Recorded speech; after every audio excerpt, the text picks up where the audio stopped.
You know, usually when you stumble across the personal writings of someone going through like a massive, prolonged life crisis, you really brace yourself for a very specific tone. Oh, absolutely. You expect it to be incredibly raw. Right. Raw and just painful. You are essentially preparing to read a ledger of what went wrong. Like a diary of despair. Exactly. A diary written by someone who is just entirely consumed by the elements around them and, I mean, just trying to survive until the morning. Yeah, you expect a certain myopia that comes with trauma. Because when a human being is stripped of their basic needs, shelter, warmth, security, their psychological horizon usually shrinks down to, like, the next hour. Just getting through the day. Right. You definitely don't expect them to be looking years into the future. But then you open the stack of documents we're diving into today, and that entire expectation just gets violently flipped on its head. It really does. It's jarring. Because we are looking at a 13-month survival trial of two people, Mike and Franyce. Right, living in Madrid's Terminal T4 airport. From December 2024 through early 2026. But reading Mike's logs, you are absolutely not reading a diary of victimhood. Not even close. No, it feels like you've hacked into some highly classified, almost cyberpunk architectural blueprint. It really is a completely unique linguistic and philosophical universe, isn't it? I mean, it reads like a Fortune 500 CEO's master strategy, cross-pollinated with, like, deep Jungian psychological analysis and high-stakes entertainment management logs. Yeah, the vocabulary is wild. The author refers to himself interchangeably as MickeySdt, or the architect, or Cyberknight Mike. Cybernomic. And he operates in what he describes as a 150 BPM industrial techno-mental state. I kept thinking I was reading the internal monologue of real-life Matrix character. You know, just one who happens to be a world-class talent manager. It definitely has that hyper-focused energy. But the reason we are tearing into these documents for today's deep dive isn't just because the vocabulary is wild. It's because it's an absolute masterclass in alchemizing rock-bottom trauma into a vertically integrated global entertainment brand. The hashtag from the bench to the stage brand. Exactly.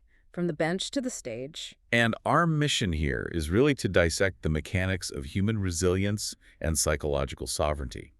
We're looking at the exact blueprint of how one man takes the literal physical reality of sleeping on an airport bench and mathematically engineers it into a high-value asset. Refusing to let the environment dictate their narrative at all. That for a second. But to really grasp the sheer willpower involved here, I think we have to put ourselves and you listening directly into that environment. Oh, for sure. We need to set the scene. Madrid's Terminal T4.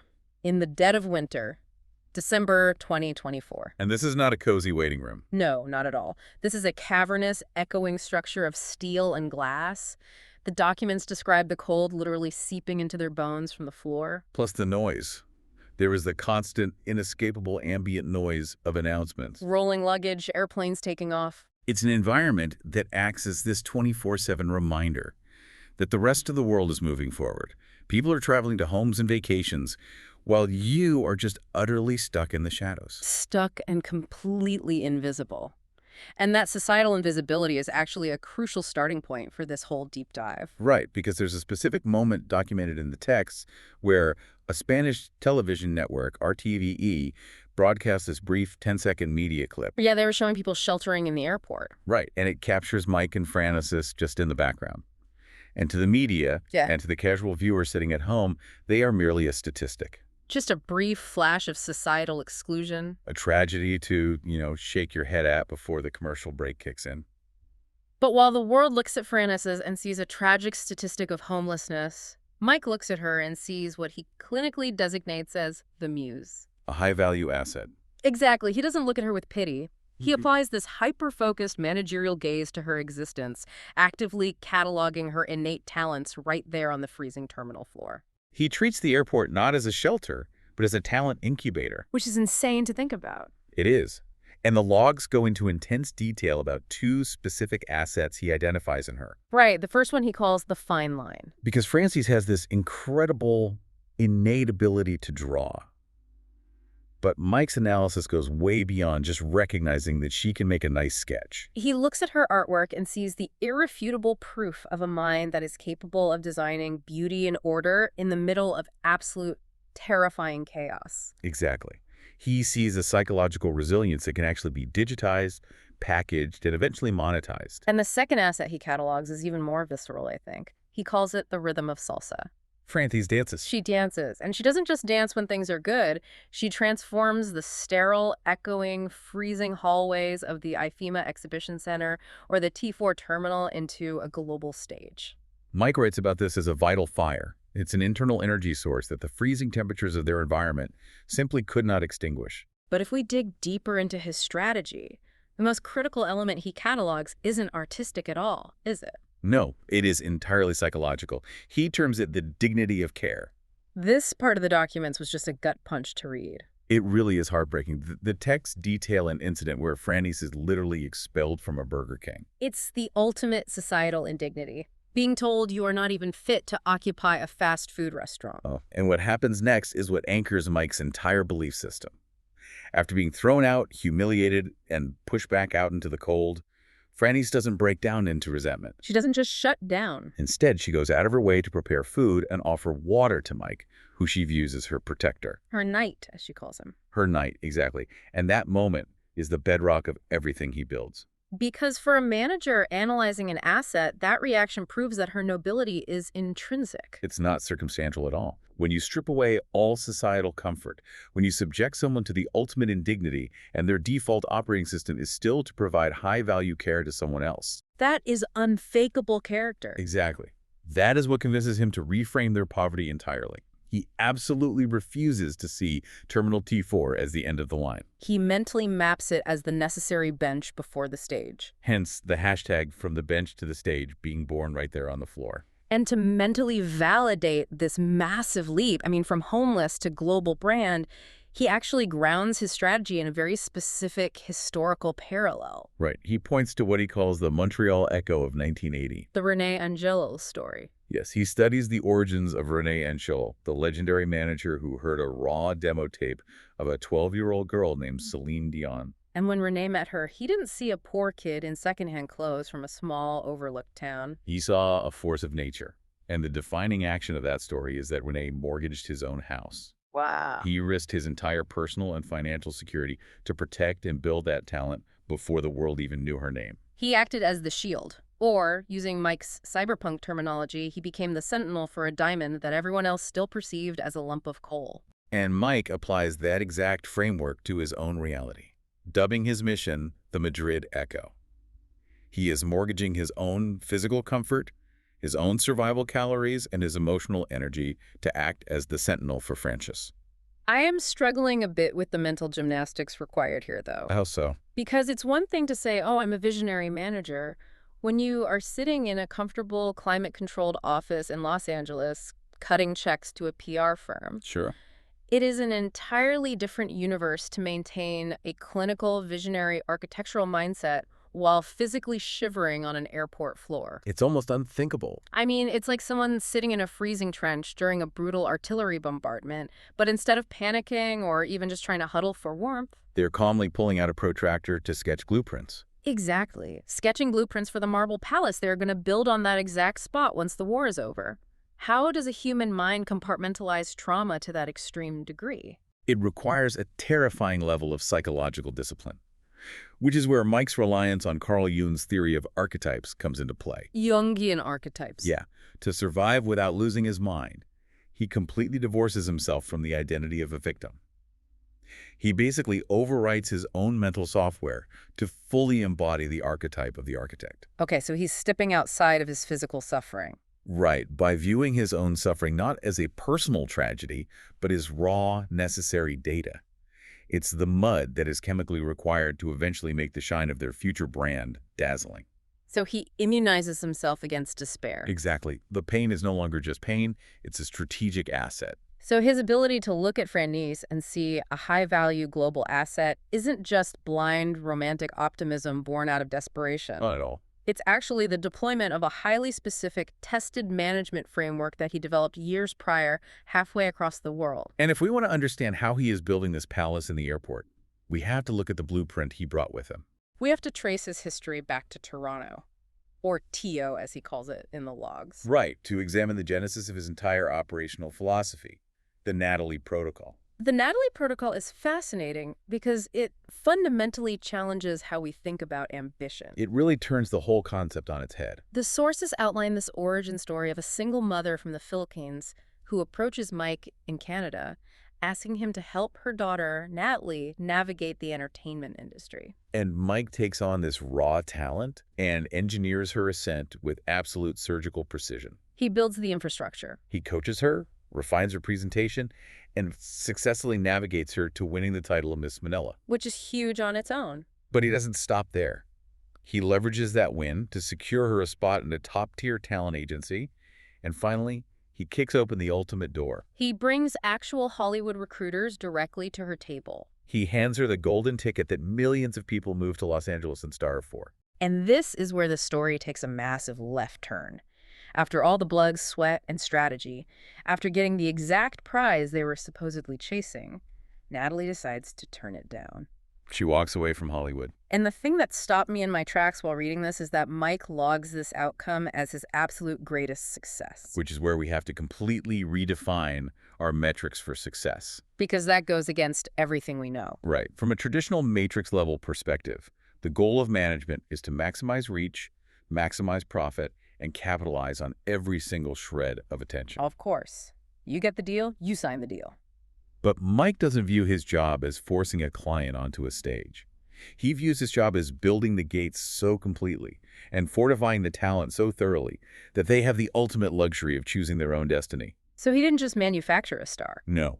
He built a woman with the psychological security, the high value, and the absolute freedom to look the Hollywood machine in the eye and say no. I mean, in what universe does turning down a global Hollywood career make you a successful entertainment manager? In the traditional industry, it doesn't. Right. If you spend years getting a client to the brink of massive fame and they walk away, traditional industry logic dictates that you have failed. You've lost the return on your investment. You've lost the financial return, yes. But you have to remember that Mike operates under the identity of a cyberknight. Right. His whole philosophical framework. For him, the ultimate currency is not fame. It's not even money. The highest possible currency a human being can acquire is absolute self-mastery. It's the sovereignty of choice. And in the documents, he actually maps this out as a mathematical equation. He does, the sovereign success formula. It literally looks like an algebra problem dropped into the middle of a diary. He writes it out as sovereign success equals opportunity multiplied by talent, with all of that raised to the power of choice. Raised to the power of choice. So choice is the mathematical exponent determining the final value? Think about the implications of that math for a second. If you have infinite opportunity and you have world-class talent, but your choice is at zero. Meaning you are bound by terrible contracts, forced to conform to an industry that exploits you, or you are simply performing out of desperation. Exactly. What happens to the equation? Anything raised to the power of zero becomes one. It flattens. This success is hollow. It's a gilded cage. By structuring Natalie's rise so that she retained the power to choose, he gave her sovereignty. And he is deploying this exact protocol to architect Franyce's future. I really want you, the listener, to think about that formula for a second. Apply opportunity times talent to the power of choice to your own career or life path right now. It's a great exercise. How high is your exponent? Are you making moves because you chose them or because the matrix of your industry demands them? Because for Mike, taking Franyce from the T4 bench and polishing her raw talent is meaningless if he just hands her over to another machine. His goal is to give her total sovereignty over her own art so that she never has to be at the mercy of the elements or an executive ever again. And to ensure he doesn't become the very thing he is protecting her from, he establishes a rigid ethical firewall in the texts. The consent clause. Yeah, throughout these highly intense, dominant Machiavellian strategy logs, he drops this absolute rule that creating the Franyce brand is, quote, if she agrees, and only if. It's the ultimate safeguard. He notes that a true king only leads those who choose to follow. He's offering to build a shared empire, but he refuses to force her onto the throne. The sovereignty has to be mutual, or the protocol fails. Right. But if you establish that your ultimate goal is absolute, uncompromised independence from the traditional entertainment industry, you run into a massive practical problem. Which is? You can't rely on the industry's tools to build your empire. Oh, true. You can't just go sign a distribution deal with a major record label or hire a massive PR agency. because those institutions demand compliance in exchange for their resources. So, out of pure necessity to protect that independence, Mike has to build a completely self-contained ecosystem from scratch. Which brings us to the operational engine of this entire 13-month endeavor, what Mike formally designates as the Pentagon of Power. This is where the strategy shifts from high-level philosophy to hyper-practical, on-the-ground execution. Mike describes his approach as total vertical integration. He isn't a manager who sits behind a desk and brokers deals. No, he is a one-man, fully enclosed production house. To protect Franyce from the external world, he had to become a closed loop. So there are 5 pillars to this Pentagon, and the first one is the lens. Right, he absorbs the role of the lens, he becomes the photo and video producer. No. He can't risk hiring a freelance cameraman who might exploit her image or misunderstand her angles. So he controls the visual aesthetic and actively iconizes her from the ground up because he knows her intimately. But a visual isn't enough to build a global brand, it needs a heartbeat. So simultaneously, he acts as the second pillar, the pulse. He functions as the DJ and music producer.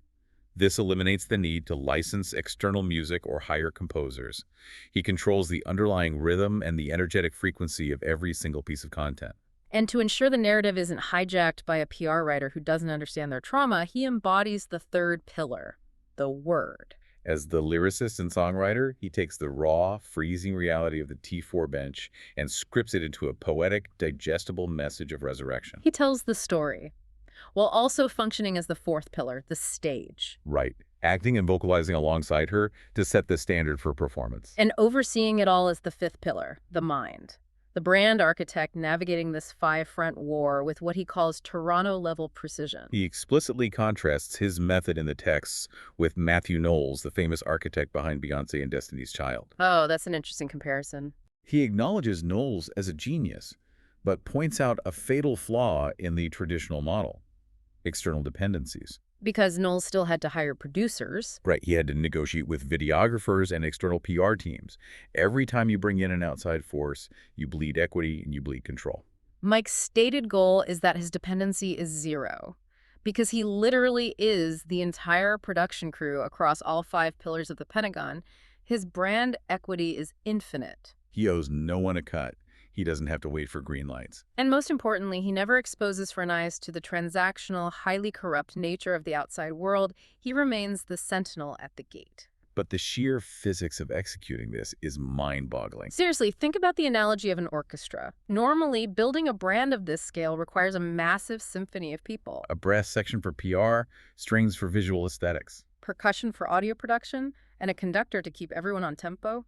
Mike is functioning as a one-man band with 50 instruments strapped to his back, but somehow he is playing a symphony that sounds like it was mixed in $1 million studio. And to do all of this, while living in an airport, he says he has to operate at a 150 BPM industrial techno pace. Armed with Schmidt steel resolve and his signature macho smile. The vocabulary he uses there, the steel, the techno pace, points directly to the psychological armor this workload provides. How so? Well, Carl Jung wrote extensively about the crisis of the modern psyche when it loses its connection to the alchemical forge, the physical act of shaping raw materials into something meaningful.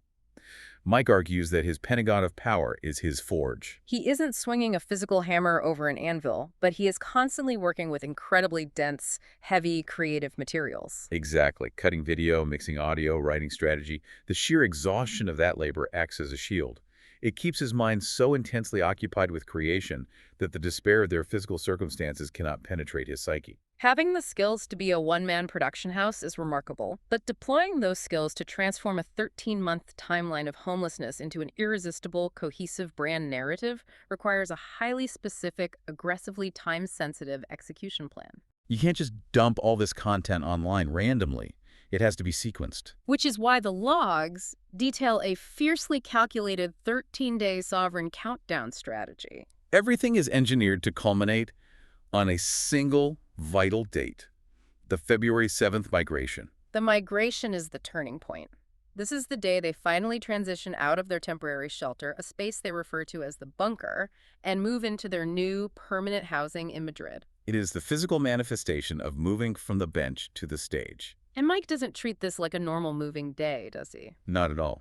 He structures these 13 days with the psychological tension of a massive blockbuster movie premiere. He divides the countdown into 3 distinct psychological phases designed to manipulate digital audience attention. Days 1 through 4 are engineered for the mystery. Okay, so instead of coming out and explaining everything, he drops raw, improvised clips of Franyce's talent. Right, he creates a vacuum of information, forcing the audience to lean in and wonder who this enigmatic, powerful presence is. And once he has their attention, days 5 through 9 shift into the authority. This is where Mike heavily deploys his skills as the lens in the word. He deliberately reframes their current bunker. So he doesn't shoot it to look like a place of poverty? No, he uses lighting, angles, and lyrics to recontextualize the space as an exclusive, high-end underground production studio. He literally bends the reality of their environment through his camera. Then, days 10 through 13 trigger the exodus. He frames the impending February 7th move not merely as a couple finally getting an apartment, but as the grand opening of their new, sovereign Madrid stage. He is generating immense launch energy out of thin air, using the momentum of their escape to slingshot the brand forward. But the way he actually captures the content to fuel this countdown is completely counterintuitive to how marketing agencies usually work. He uses a technique he calls the talent blend. Because Mike absolutely despises storyboards. Yeah, he believes that over-planning kills the magic. He operates purely in a flow state, utilizing what he calls real-time directing. So instead of telling Franyce to hit specific marks on a script, he lets her operate freely. Dancing joyfully on LED clouds, existing in her art. While he mixes the audio beats and his own vocals dynamically on the fly to match her energy, it is a highly reactive, deeply instinctual method of creation. And there is one specific, incredibly heavy audio element he layers into this real-time blend that we need to unpack. The strategy logs refer to it as the Venezuelan boot audio. Now, it is important for us to note, for you listening, that we are strictly analyzing this as Mike's artistic and branding strategy based on the text of the source documents. Right, we aren't taking any stance on the geopolitical context at all. Exactly. But purely from a psychological branding perspective, what he does here is wild. He takes an audio clip that represents Franyce's harrowing past, specifically a narrative of escaping dictatorship, trauma, and oppression, and he deliberately uses that heavy audio as a feeding ghost track, burying it just beneath the visual of her vibrant, joyful, present-day dancing. It is a masterful deployment of what he calls the Maverick method.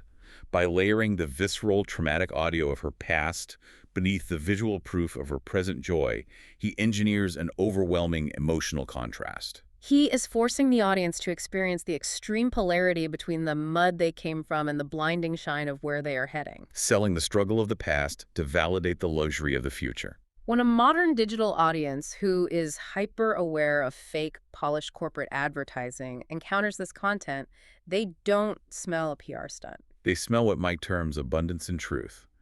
The grit of the audio validates the authenticity of the joy. That raw authenticity is the hook he believes will capture millions. But if I'm looking at this critically, I have to ask about the immense risk of this method. Risk of the Maverick method. Yeah.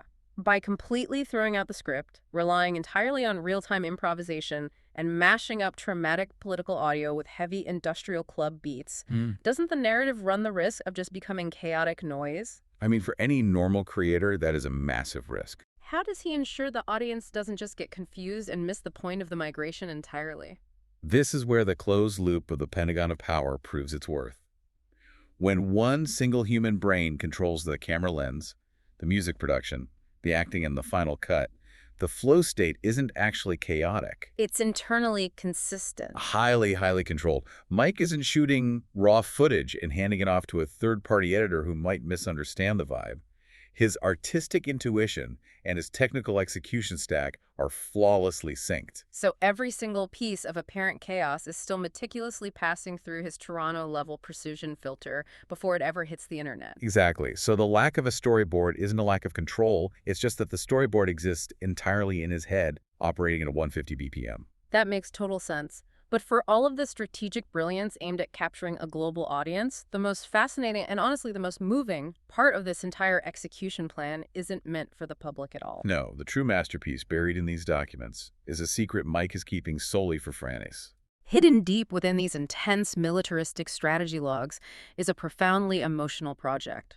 Mike refers to it as the sonic Trojan horse of love, or the secret score. While Franyce is spending her days dancing, drawing, and trying to survive in the bunker, completely unaware, Mike is using his time in the shadows to secretly DJ and produce a massive, sweeping anthem mix. And he makes a strict vow in his logs not to reveal a single second of this track to her until the exact day of the February 7th migration. He is constructing a sonic time capsule, and the anchor he's chosen for this massive mix is incredibly deliberate. It's the 2025 Recollections version of the classic Simply Red track, You Make Me Feel Brand New. It is such a beautiful choice of song. How is he technically building the architecture of this secret track? He is bringing the full weight of his production skills to bear.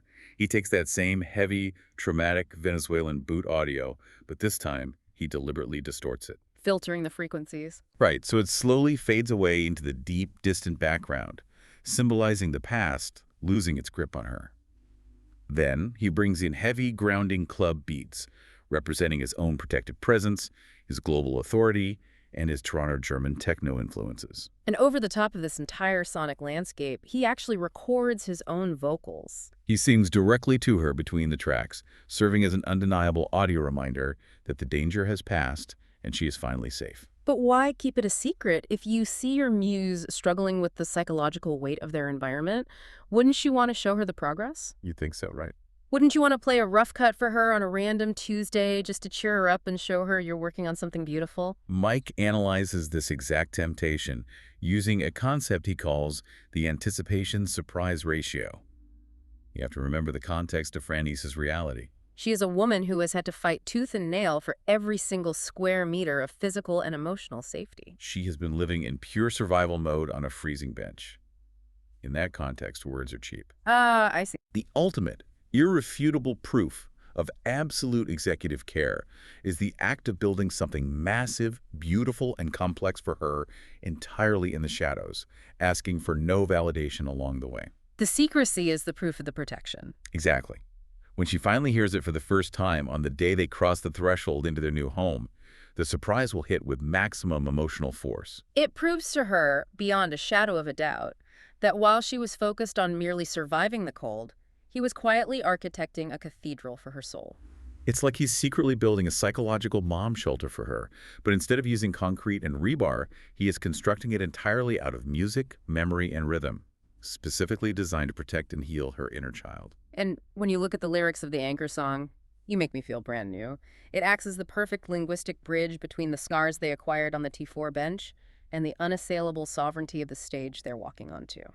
He is using audio to literally rewrite her reality, from a survivor of immense trauma to the queen of her own life. It is the ultimate synthesis of his entire philosophy. He is taking his 150 BPM industrial techno discipline, his Machiavellian strategy, and his intense architectural mind, and he is deploying it not to conquer the world for his own ego, but to provide an impermeable, vertically integrated shield of safety for his muse, Creating the exact conditions required for her to be reborn. So when we step back and look at the totality of this deep dive, the distance traveled is just breathtaking. It really is. We started on a cold, echoing bench at Terminal T4 in Madrid, a place most people walk right past without breaking their stride, and we have navigated through the highly calculated, vertically integrated executive architecture of a global brand. Mike and Franyce's story isn't just a survival tale about enduring a terrible year.